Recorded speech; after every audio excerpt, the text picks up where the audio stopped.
मित्रों, मनोविज्ञान की पिछली वीडियो में हम लोगों ने देखा था आरंभिक पठन कौशल।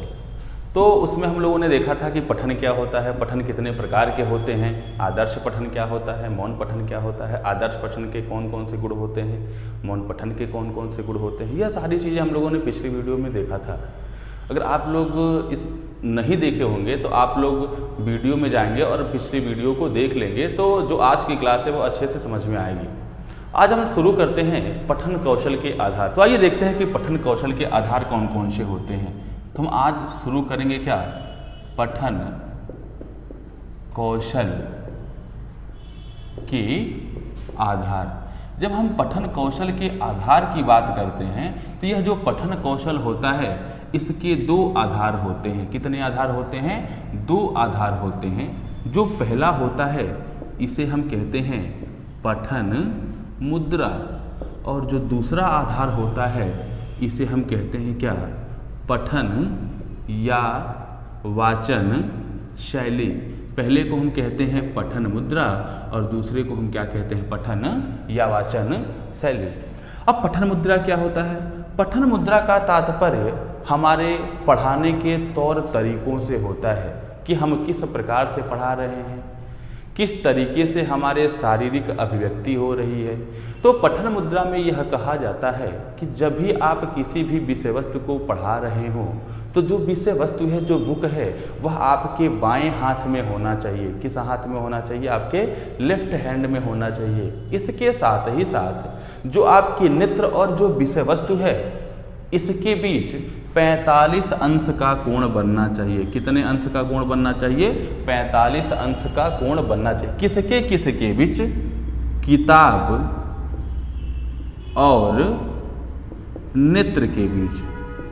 किताब और नेत्र के बीच कितने अंश का कोण बनना चाहिए? तो 45 अंश का कोण बनना चाहिए। इसके साथ ही साथ किताब और नेत्र के बीच जो दूरी होती है वह 12 इंच होनी चाहिए। कितनी इंच होनी चाहिए? 12 इंच होनी चाहिए। अर्थात अगर हम सेंटीमीटर में बात करें तो कह सकते हैं कि नेत्र और विषय वस्तु के बीच दूरी होनी चाहिए 25 से 30 सेंटीमीटर की। यह सारी की सारी कौन बताता है? पठन मुद्रा बताता है कि हमको अपने पठन का कार्य किस प्रकार से करना चाहिए। इसके साथ ही साथ पठन मुद्रा में यह भी बताया जाता है कि जब आप चेयर पे बैठ के पढ़ाई कर रहे होते हैं तो उस समय जो आपके पैर हैं वह 90 डिग्री पर लटक रहे होने चाहिए। कितने डिग्री पर लटक रहे होने चाहिए? 90 डिग्री पर लटक रहे होने चाहिए। यह कौन बताता है? तो यह पठन मुद्रा बताता है कि जब भी हम किसी विषय वस्तु को पढ़ते हैं तो हमारे हाव भाव कैसे होने चाहिए, यह सारी की सारी चीज़ें पठन मुद्रा बताता है। अब देखते हैं पठन शैली क्या है। जब भी हम किसी भी विषय वस्तु को पढ़ते हैं तो हम आरोह अवरोह के साथ पढ़ते हैं। जब हम किसी विषय वस्तु को पढ़ते हैं तो हम आरोह और अवरोह के साथ पढ़ते हैं और उसी आरोह अवरोह को हम क्या कहते हैं? पठन शैली कहते हैं। उसी आरोह अवरोह को हम क्या कहते हैं? पठन शैली कहते हैं। तो पठन कौशल के कितने आधार होते हैं? दो आधार होते हैं। पहला पठन मुद्रा और दूसरा होता है उसे हम कहते हैं पठन शैली। अर्थात हम पठन का कार्य किस प्रकार से कर रहे हैं? आरोह अवरोह के साथ करते हैं। तो जब आरोह अवरोह के साथ करते हैं तो इसी आरोह और अवरोह को हम क्या कहते हैं? पठन शैली कहते हैं। तो यह रहा पठन कौशल के आधार। अब जरा हम यह देखते हैं कि जो पठन कौशल होता है इसकी कितनी विधियां होती हैं। और मतलब ये कि जब हम किसी भी विषय वस्तु को पढ़ रहे होते हैं तो किन किन विधियों के आधार पर, किन किन विधियों को अपनाकर हम उस विषय वस्तु को पढ़ते हैं। तो आगे हम देखते हैं क्या, पठन की विधियां। पठन की विधियां, इसमें हम लोग देखेंगे कि पठन की कौन कौन सी विधियां होती हैं। तो पठन की विधियों की जब हम बात करते हैं तो सबसे पहले हम बात करते हैं शब्द तथ्य के आधार पर। किसके आधार पर? शब्द तथ्य के आधार पर। शब्द तथ्य के आधार पर क्या? शब्द तथ्य के आधार पर पठन की विधियां। शब्द तथ्य के आधार पर क्या? तो शब्द तथ्य के आधार पर पठन की विधियां। जो शब्द तथ्य के आधार पर पठन की जो पहली विधि होती है उसे हम कहते हैं वर्णबोध विधि। शब्द तथ्य के आधार पे जो पठन की पहली विधि होती है, इस विधि को हम क्या कहते हैं? इस विधि को हम कहते हैं वर्णबोध विधि। इस विधि में क्या होता है? इस विधि में बालकों को सर्वप्रथम वर्णों के बारे में जानकारी दी जाती है, तत्पश्चात उनको मात्राओं की जानकारी दी जाती है। मतलब ये कि जब बालक शुरू में पढ़ता है तो सबसे पहले हम बालकों को वर्णों को पहचान करने के बारे में बताते हैं कि यह कौन कौन से वर्ण है। जब यह कौन कौन से वर्ण है बालक सीख जाता है, पढ़ लेता है, तो बालकों को हम मात्राओं के बारे में बताते हैं। तो ऐसी विधि को कौन सी विधि कहते हैं? तो ऐसी विधि को हम कौन सी विधि कहते हैं? वर्णबोध विधि कहते हैं। शब्द तथ्य के आधार पे जो पठन की दूसरी विधि होती है उसे हम कहते हैं ध्वनि साम्य विधि। इसे हम क्या कहते हैं? ध्वनि साम्य विधि। मतलब हम कहें तो यह भी कह सकते हैं ध्वनि समान विधि। क्या कह सकते हैं? ध्वनि समान विधि। मतलब इस विधि में क्या होता है कि समान ध्वनि उच्चारित शब्दों को बालकों को एक साथ जब पढ़ाते हैं, मतलब समान ध्वनि उच्चारित होने वाले शब्दों को जब हम बालकों को एक साथ पढ़ाते हैं तो ऐसी विधि को हम कौन सी विधि कहते हैं? तो ऐसी विधि को हम ध्वनि साम्य विधि कहते हैं। जैसे आपने देखा होगा कि जब आप वर्ण देख लिए होंगे, वर्ण को पढ़ लिया होगा, तो वर्ण को पढ़ने के बाद आप मात्राएं लगाना सीखते हैं। जब मात्राएं लगाना सीख जाते हैं तो आपके अगले चैप्टर में आ जाता है कुछ इस प्रकार से लिखा रहता है क्या? आना, माना, जाना, नाना, खाना, पाना, बहुत से प्रकार के शब्द लिखे रहते हैं। तो इन शब्दों में देख रहे हैं आप कि एक ही प्रकार की ध्वनि निकल रही है। मतलब दोनों जितने भी शब्द आपके सामने दिख रहे हैं उनमें समान ध्वनियां निकल रही हैं। और जब समान ध्वनियां निकलती हैं और इस प्रकार से जब हम बालकों को पठन का कार्य करवाते हैं तो ऐसी विधि को हम कौन सी विधि कहते हैं? तो ऐसी विधि को हम ध्वनि साम्य विधि कहते हैं। अगली विधि होती है उसे हम कहते हैं स्वर उच्चारण विधि। इस विधि में क्या होता है? इस विधि में जो भी शब्द होते हैं उनको स्वरों के अनुसार पढ़ाया जाता है। इस विधि में जो भी शब्द होते हैं उनको उनके स्वरों के अनुसार पढ़ाया जाता है। तो ऐसी विधि को कौन सी विधि कहते हैं? तो ऐसी विधि को स्वर उच्चारण विधि कहते हैं। पूछता यह है कि स्वर उच्चारण विधि में किसे आधार मानकर पढ़ाया जाता है? तो स्वर उच्चारण विधि में 12 खड़ी को, किसको? 12 खड़ी को आधार मानकर पढ़ाया जाता है। अब कहेंगे 12 खड़ी क्या है? तो इसे हम ककहरा भी कहते हैं, कक्का की ना, तो इसी को हम क्या कहते हैं? ककहरा भी कहते हैं। और इसी को हम क्या कहते हैं? 12 खड़ी भी कहते हैं। तो क्वेश्चन पूछता है कि किस विधि में 12 खड़ी या ककहरा को आधार मानकर पढ़ाया जाता है? तो स्वर उच्चारण विधि में 12 खड़ी या ककहरा को आधार मानकर बालकों को पढ़ाया जाता है। तो यह जो आप तीनों विधियां देख रहे हैं यह पठन की विधियां हैं। और किसके आधार पर हैं? तो यह है शब्द तथ्य के आधार पर। आगे हम बढ़ते हैं तो आगे देखते हैं पठन की जो विधियां हैं किसी दूसरे आधार पर भी देख लेते हैं। तो जो दूसरा आधार है वह है अर्थ के आधार पे। पठन की विधियों में जो दूसरी विधि है वह किसके आधार पर?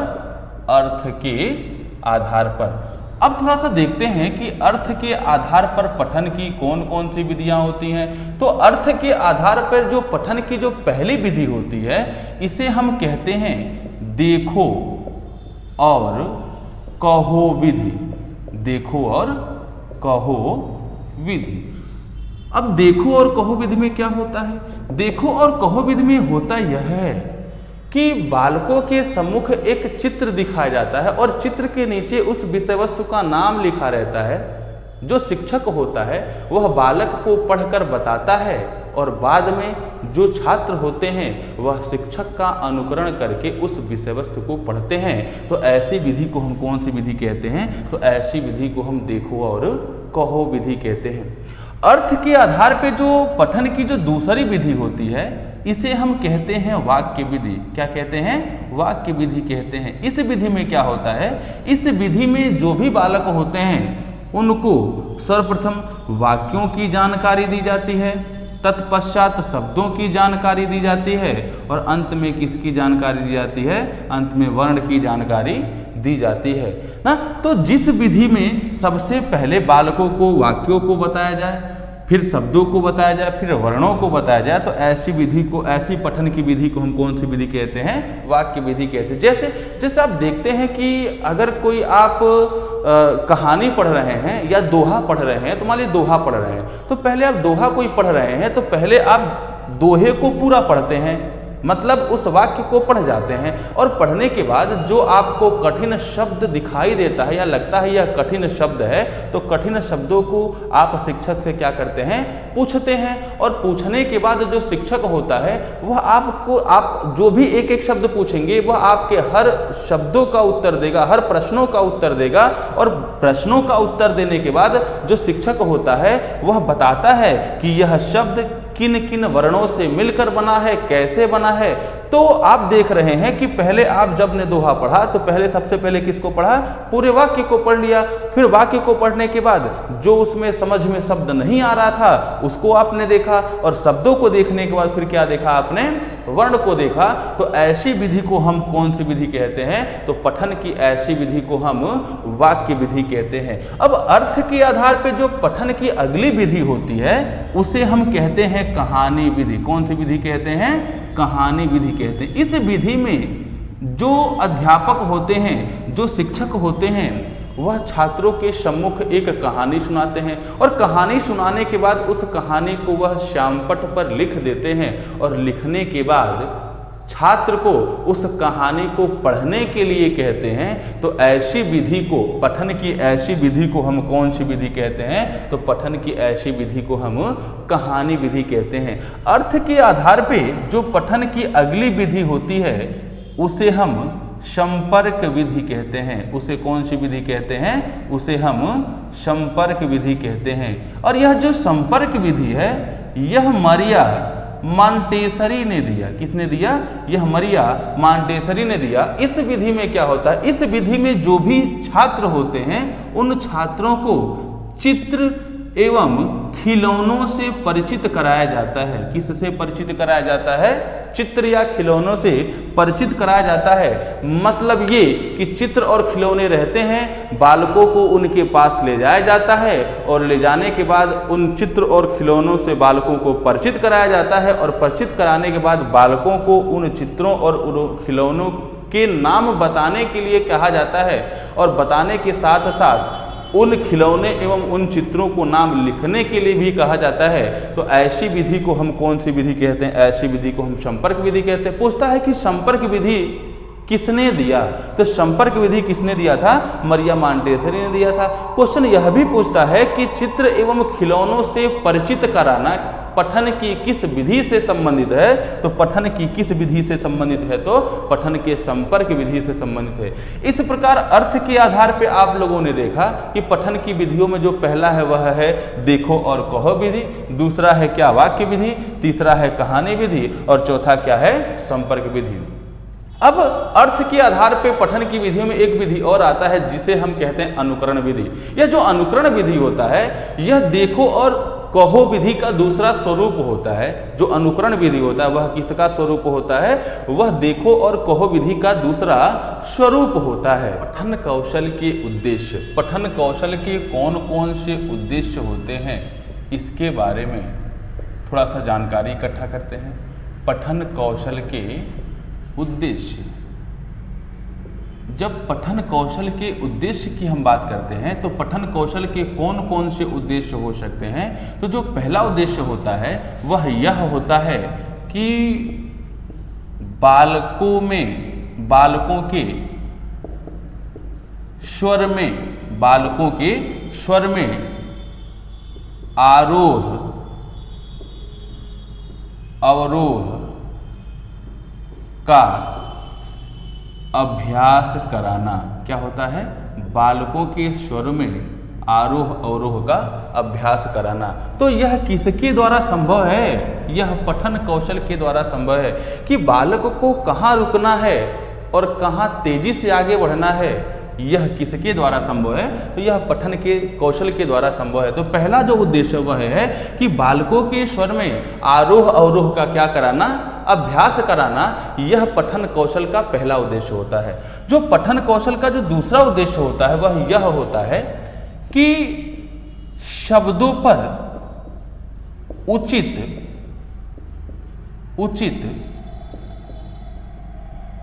बल विराम देना।